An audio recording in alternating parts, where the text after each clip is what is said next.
Up next, Michael Brown. He's a former FEMA director who says Harvey is probably the worst disaster in Texas history. Good to see you, Michael. Good to see you, Liz. Do you think this is worse than Hurricane Katrina that devastated New Orleans 12 years ago? Absolutely. You have the fourth largest city in America. It has the 25th largest GDP in the world, so it's equivalent to a country in essence. And what you have here is you have a larger geographical area. You have flooding that is continuing. It's continuing to rain. And so the response is we're not even into the recovery phase of this disaster yet. That may not start for days for Harris County and the greater Houston area. So that means that truly this disaster is still unfolding.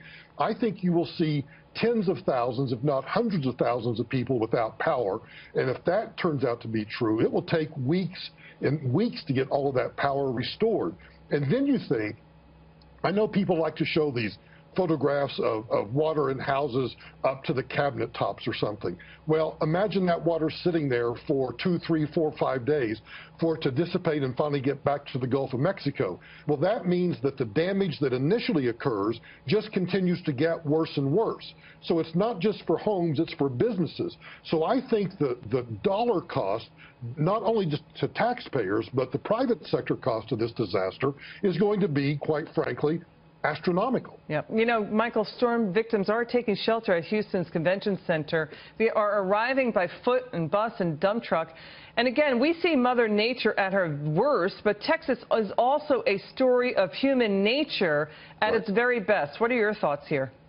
Oh, absolutely. I made the comment earlier to a friend of mine who has a radio program in Texas, and he was asking about that, and my response was, well, duh, it's Texas. Of course I expect that. I have family and friends in Houston, so that's exactly what Texans do. It's what Americans do. But I think to your point about the people beginning to flood, no pun intended there, beginning to flood into the George R. Brown, the Kay Bailey Hutchison Center, to these to Mattress Max furniture stores and other places, is this. That's the sign to me that this disaster it's not anywhere near over. It's going to continue for days and days. And if this storm continues to dump water, I think the one thing that most Americans don't understand about water is it takes it a while to dissipate. So it's going to take it a while to get out of the homes, into the sewer system, out into the flood zones, and finally out into the Gulf of Mexico. Michael, let's talk